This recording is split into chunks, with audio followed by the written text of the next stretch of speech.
Hey everybody, how's it going? My name is Waddles. Today I have 4 simple 1.14 plus XP farms to showcase. Yes, that's right, after months and months of you guys asking for a video like this, I am back with the follow-up one. So, if you saw my 1.13 video on this, the concept is pretty much the same. These are meant to be early to mid-game XP farms that are easy to build. The goal here is simplicity. If you're looking for some sort of crazy mega XP farm, these might not be the ones for you. As always, if you liked today's video, let me know by leaving a like, hit that subscribe button, turn those notifications on, and remember, the freshest gamer gear in the game, that's linked in the description. So moving into view now is farm number 1. Farm number 1 on today's list is one of those builds that is definitely a high risk build, but also potentially a high reward build. Near the bottom left of the screen right now, you can actually see the build. It's basically a hole in the ground with some scaffolding in it. Over on the right, you can probably see an outpost.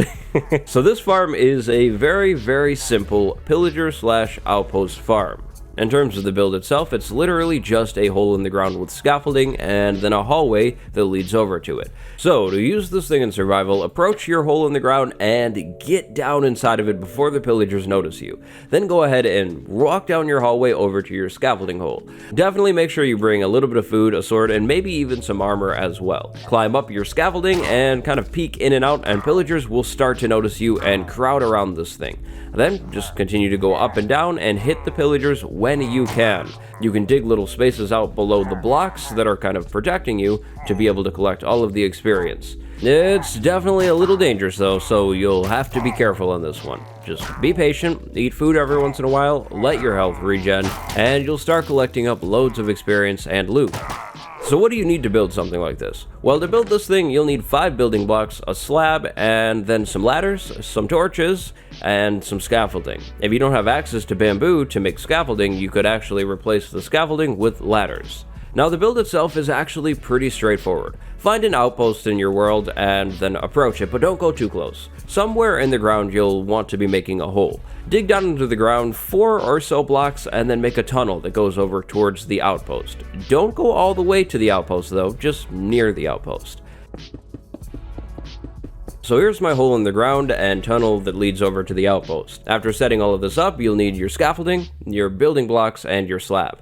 Dig straight up to the surface. This is where things get a little dangerous. Quickly place scaffolding to go all the way up to the surface, then place your building blocks all the way around yourself, and on one side, build 2 blocks up. After that, place a slab on the upper half of the second high block, and you're actually good to go. Now I got lucky and 0 pillagers noticed me.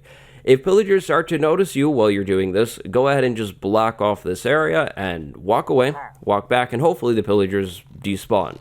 But even building this in survival is not all that hard. Consider placing some kind of door above your ladder because pillagers might find it and then you could have a huge problem. But that just about does it for farm number 1, the basic pillager farm. Farm number 2 on our list today is a fully automatic experience farm. Build one of these in your world and let it run, then come back to it later for a little bit of experience. In its current state, this farm consists of a miniature bamboo farm and a miniature kelp farm. Both of these farms funnel into what is basically an automatic smelter. Build this farm somewhere near your base and come back to it from time to time for your dried kelp. When you pull the dried kelp out of your smoker, you'll actually get a little bit of experience. For the example, I set my random tick speed to 6,000 instead of the default 3.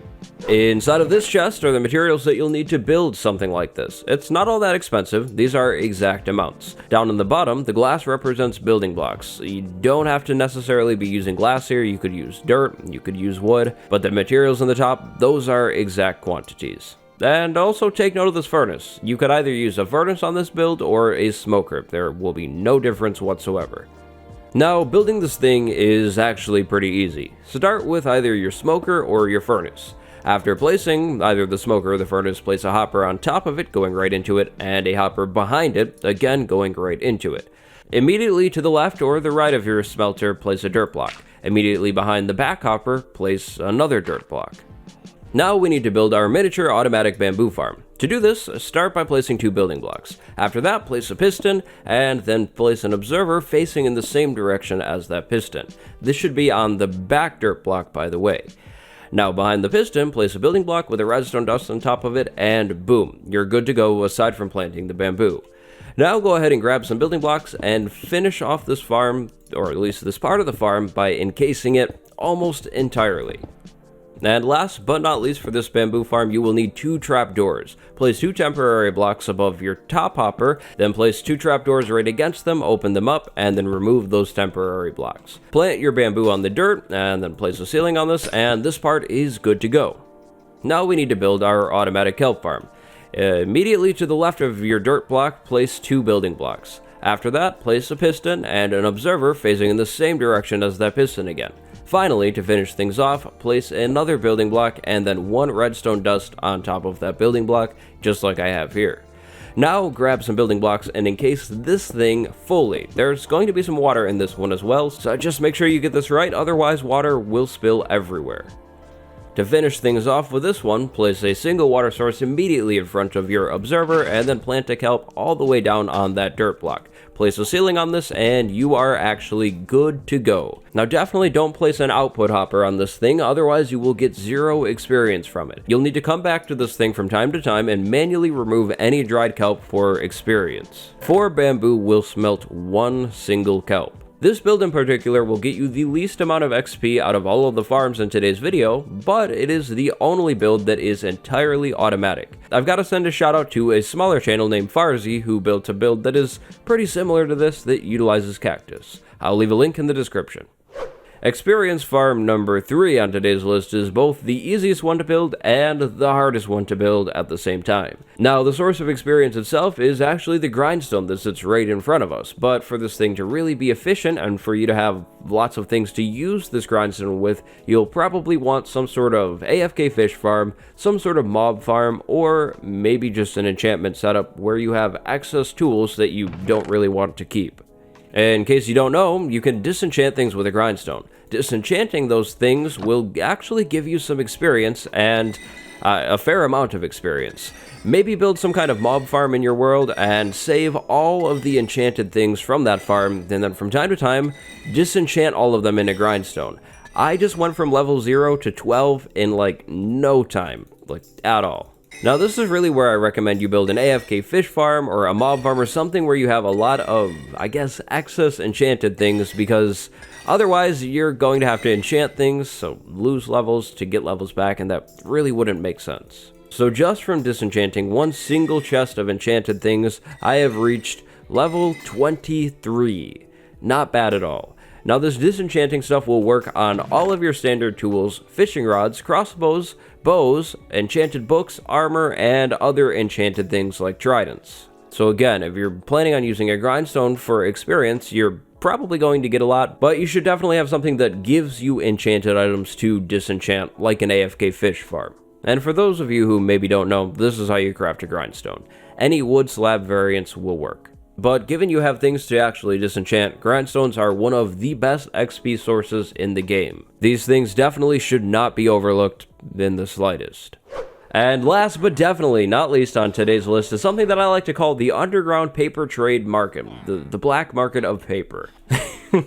So basically the plan here is to trade a lot of paper to a lot of villagers and fast. This is actually something that can be done insanely easily in survival because paper farms are so easy to set up. Surround some village with a lot of sugarcane or build a massive farm nearby. Inside of that village somewhere, place a bunch of cartography tables or even lecterns. But there's actually a little catch with the lecterns. Librarians will not always offer up a paper trade.